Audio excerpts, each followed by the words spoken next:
She demanded, "Let me go through your phone right now." I handed it to her unlocked and said, "Be my guest."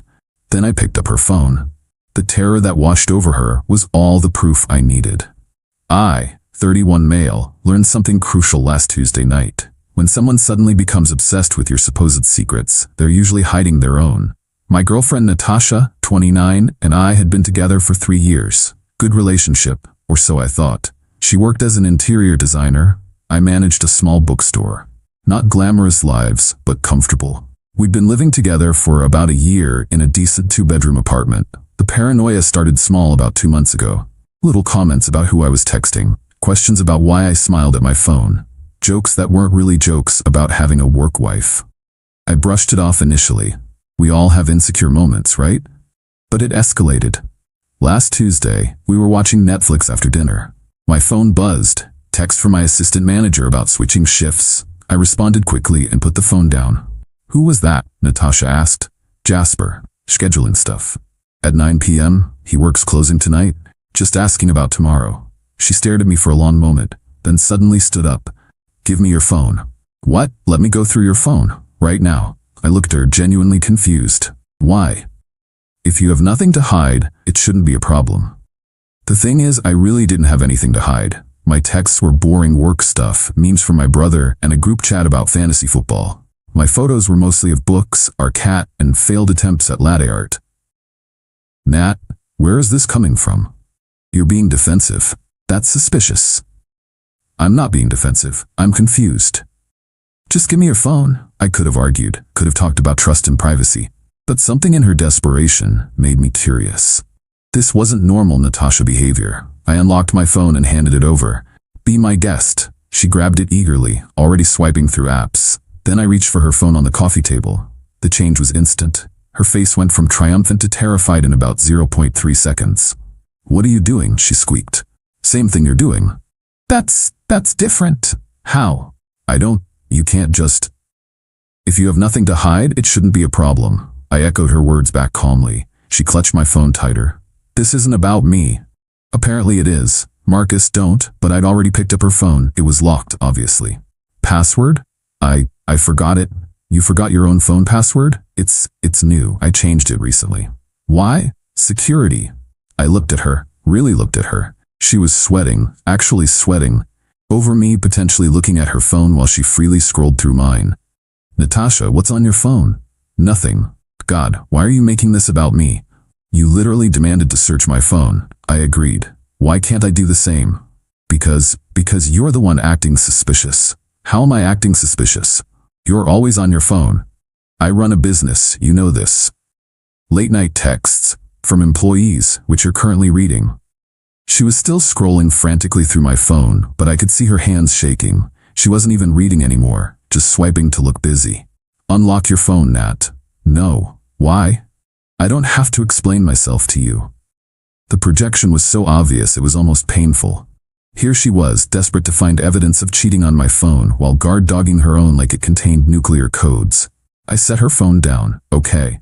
She looked up, surprised. "Okay? Yeah, you don't have to show me." Relief flooded her face.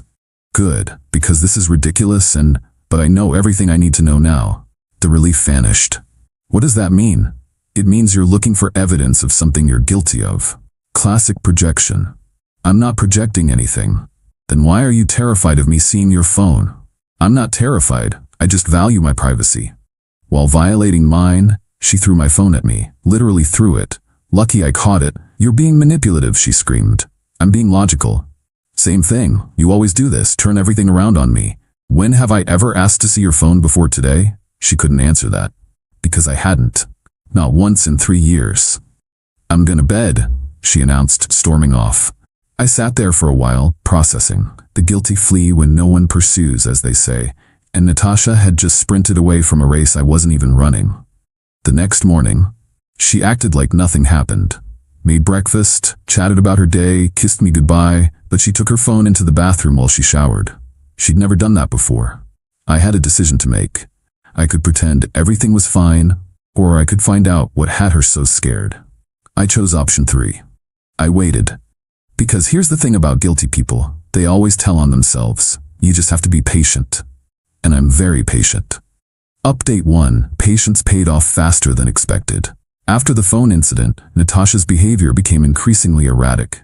She password protected her laptop, never had before. Started taking calls on the balcony. Suddenly had way more client meetings that ran late. But the biggest tell? She became obsessed with my whereabouts. Where are you going? To get milk. How long will you be? 20 minutes. Why did it take 25 minutes? There was a line. Send me a selfie so I know you're really at the store.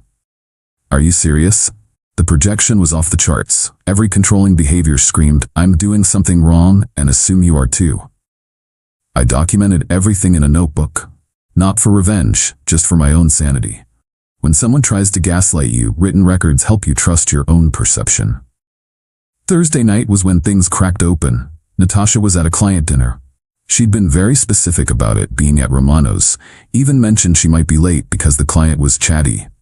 Cool. Except my buddy Trevor texted me a photo from Romano's that same night. He was there for his anniversary. No Natasha in sight. I didn't confront her, just filed it away. She came home around 11 p.m., slightly disheveled, smelling like cologne that wasn't mine. How was dinner? I asked casually. Oh, exhausting. The client wouldn't stop talking about their beach house renovation. I must have heard about their marble countertops 15 times. Sounds rough. Romano's still doing that great tiramisu? What? Oh, yeah, it was good. She'd never been good at lying. Her tells were obvious. Touching her ear, looking up and to the left, over-explaining details nobody asked for. I'm gonna shower, she announced, clutching her purse like it contained gold bars. While she showered, her phone, left on the dresser in her rush, lit up with a text. I didn't touch it, didn't need to. The preview showed everything. Last night was amazing. Can't wait to see you again. Not even creative enough to use a fake name. I took a photo of the notification with my phone. Evidence. When she came out, I was reading in bed like nothing happened. Tired? I asked. Exhausted. That client really wore me out. I'll bet they did. Friday, I did something petty but satisfying. I called Romano's. Hi, I think my girlfriend might have left her scarf there last night. We were there around 7:30. Reservation under Natasha Williams? Let me check, sir. No, I don't show any reservation under that name for last night. Oh, maybe under her company? Design Space Inc.? No, sir, nothing under that either. Huh. Must have been confused about the restaurant, thanks anyway. So now I had confirmation. She lied about where she was, who she was with, and what she was doing. The text made it pretty clear what was actually happening. Saturday morning she woke up and immediately grabbed her phone. Checked it with her body angled away from me. Classic cheater behavior. Hey, I said, stretching. Want to get breakfast at that place you love? Can't. Meeting a client. On Saturday? They work during the week. Weekends are the only time they can meet. Which client? Why does it matter? Defensive immediately. Just curious. You've been having a lot of weekend meetings lately. Are you tracking my meetings now? Should I be? She huffed and started getting dressed. I don't have time for your paranoia. My paranoia. That was rich. After she left, I did something I'm not proud of but felt necessary. I looked at our shared tablet's browser history. She'd forgotten she was logged into her email on it. I didn't read her emails. That felt too invasive. But I did notice she'd been getting a lot of messages from someone named Alex Morrison. Subject lines like last night, can't stop thinking about you, and when can I see you again? Alex. How original. I also noticed she'd been browsing apartment listings. 1-bedrooms in trendy neighborhoods way above her budget. Unless, of course, someone else was planning to help pay. That evening, she came home glowing, humming to herself, practically floating. Good meeting? I asked. Great meeting, really productive. What did you work on? Oh, you know, color schemes, fabric samples, boring stuff. Where did you meet? Their place. Where's that? Why are you interrogating me? I'm not, just showing interest in your day. She narrowed her eyes. Well, don't. It's weird. That night, while she slept, her phone buzzed constantly. I counted 17 texts between midnight and 2 a.m. Who has that much to say at that hour? Sunday was when I decided to test something. Hey, I was thinking we should do something spontaneous today. Drive somewhere, explore. What do you think? Her face fell. Today? I can't. I have another client meeting? A friend thing, brunch with the girls. Which girls? Does it matter? It might. I ran into Stephanie yesterday. She mentioned you haven't responded to brunch invites in months. Caught. Her mouth opened and closed like a fish. Different girls, work friends. From Design Space? Yes. Weird, because I called your office yesterday to surprise you with lunch and they said you hadn't been in all week. This was a lie. I hadn't called anyone. But she didn't know that. The color drained from her face. You're checking up on me? No, I was trying to do something nice. But apparently you weren't where you said you'd be. Again. I was at client sites. Not everyone works from an office, Marcus. Right, all those clients who can only meet on evenings and weekends. Yes, exactly. God, you're so suspicious lately. Am I? Or am I just noticing patterns?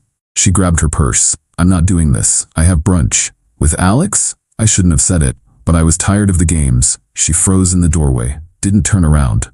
What? Alex Morrison, the person texting you at 2 a.m., the person you were with instead of Romano's, the person whose apartment listings you're browsing. That Alex? The silence stretched for maybe 30 seconds. Then she left, slamming the door. I sat there, oddly calm. The truth was out now. The question was, what would she do with it? My phone rang 20 minutes later. Natasha, probably calling to gaslight me about how I was crazy and paranoid, but it wasn't Natasha, it was an unknown number. Hello? Is this Marcus? Male voice, nervous. Yes, who's this? This is Alex Morrison. I think we need to talk. Plot twist. Didn't see that coming. Final update. The conversation with Alex Morrison was not what I expected. At all. I know this is weird, he started, but I just found out about you. Natasha told me she was single. Has been telling me that for 4 months. 4 months. We met at a design conference in June. She said she'd just gotten out of a long relationship and wasn't looking for anything serious. June. When she'd gone to that boring work thing, I'd offered to attend with her. She'd insisted I'd hate it. She never mentioned you, not once. I only found out because my sister saw us at lunch yesterday and said, "Isn't that Natasha? I thought she lived with someone." I confronted her, and she admitted everything. I was oddly calm. And you're calling me why? Because I'm pissed. And I thought you should know the truth. She played us both. What did she tell you about me? Nothing. That's the thing. You didn't exist in her version of reality. She complained about her ex sometimes, said he was controlling and paranoid. Made her check in constantly, went through her phone. I actually laughed. That's literally what she's been doing to me. Yeah, I'm starting to see a pattern. Look, I'm sorry. If I'd known. Not your fault. You didn't know. We talked for a few more minutes. Alex was a marketing director, recently divorced, thought he'd found something real with Natasha. He was hurting too. After we hung up, I texted Natasha. Alex called, we need to talk. She was home within an hour. Flew through the door like a hurricane. What did he tell you? He's lying. He's obsessed with me. I rejected him and now he's trying to ruin my life. Natasha, stop. You don't understand. He's been stalking me. That's why I've been so paranoid about phones. I was trying to protect you. The lies were desperate now, throwing everything at the wall. He knew details, Nat. Dates, times, places. The conference in June, The apartment hunting, that was for a client. The weekend meetings. You're really going to believe some stranger over me? He's not the one who's been lying for 4 months. She shifted tactics. Tears now. Okay, I met him. We had coffee a few times. Maybe I didn't mention it because I knew you'd overreact. Coffee doesn't text at 2 a.m. We're friends. Friends don't browse apartments together. You went through my phone? No. You left the tablet logged in. More tears. Bigger tears. I was confused. You've been so distant lately. I've been distant? You literally accused me of cheating while you were having an affair. It wasn't an affair, we just connected. You don't understand me anymore. Classic cheater's script. I was almost impressed by how textbook it was. Natasha, I need you to leave. The tears stopped instantly. What? Pack what you need for a few days. Go to your sister's or wherever. We'll figure out the rest later.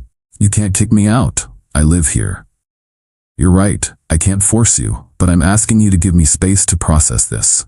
Process? There's nothing to process. We can work through this. You've been cheating for 4 months while accusing me of cheating, while demanding to see my phone, while lying about literally everything. It's not that simple. It really is. She tried anger. Fine. You want to throw away 3 years over a misunderstanding? You threw it away. I'm just acknowledging it. She tried bargaining. We can do counseling.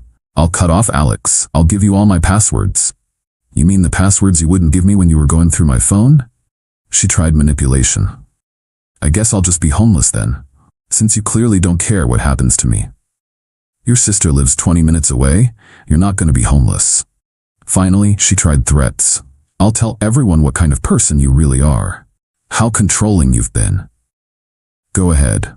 Tell them how I checks notes, let you go through my phone while refusing to show me yours. That'll sound super convincing. She packed a bag while alternating between sobbing and screaming. Called me every name in the book. Said I'd regret this. Said I'd never find anyone who loved me like she did. God, I hoped that was true. After she left, I changed the locks. Yes, same day. Yes, I know that's fast, but I'd actually scheduled it the day before, after Alex called. I had a feeling she'd react badly. That night, the text started. I'm at Monica's. Happy? Can't believe you're doing this. We need to talk like adults. You're overreacting. Alex meant nothing. I love you. Please answer me. This is ridiculous. I'm coming home tomorrow. You can't change the locks. That's illegal. I have rights. Actually, she didn't. Lease was in my name only. She'd insisted on that when we moved in because her credit was shot from overspending. Ironic how that worked out. The next day I boxed up her things, neatly, carefully, took photos of everything for documentation, arranged for her sister to pick them up. Her sister Monica was surprisingly understanding. I'm sorry, she said when she arrived. I had a feeling something was going on. She's been weird lately. Weird how? Secretive, defensive, spending money she doesn't have, new clothes, new jewelry. I asked where it was coming from. Let me guess, work bonuses? Yep. We loaded the boxes in silence. As she was leaving, Monica turned back. For what it's worth, I think she knows she screwed up. She was up all night crying. Crying because she got caught, not because she did it. Yeah, probably. That was a week ago. The texts have stopped, the calls have stopped, Natasha has gone silent. But Alex reached out again. Apparently, she tried to convince him I was abusive and he should save her. When he refused to play along and told her he was done, she accused him of taking Marcus's side and blocked him. My favorite part? She's now posting inspirational quotes on Instagram about toxic relationships and knowing your worth. The comments are all supportive friends who don't know the real story. I don't care enough to correct them. I kept one screenshot though. From her stories. A quote that says, "The guilty are always the most suspicious." Paulo Coelho. The irony is so thick you could cut it with a knife. Am I sad? Sure. 3 years is a long time, but I'm more relieved than sad. Living with someone who projects their guilt onto you is exhausting. Being accused of things you're not doing while they're actively doing those things, that's crazy making. The apartment is quiet now. Peaceful. I can leave my phone anywhere without worry. No more interrogations about my whereabouts. No more defending innocent interactions. Last night, I re-downloaded dating apps. Not because I'm ready to date, but because I can. Without someone demanding to know who I'm talking to while hiding their own conversations. Freedom is weird after living under suspicion. But I'll take weird over whatever that was. Oh, and the final ironic twist? Jasper, my assistant manager whose text started this whole thing? He asked yesterday if everything was okay at home. Said Natasha had come by the store a few times asking weird questions about my schedule and who I worked with. She'd been checking up on me for months while cheating, while accusing me of being suspicious. The projection was so complete it was almost artistic. Anyway, that's my story. Girl demands to see my phone. I hand it over and ask for hers. She panics because she's been cheating for months while accusing me of the same thing. Sometimes the simplest test reveals the biggest truths. And sometimes, when someone accuses you of something repeatedly, they're just telling you their own confession.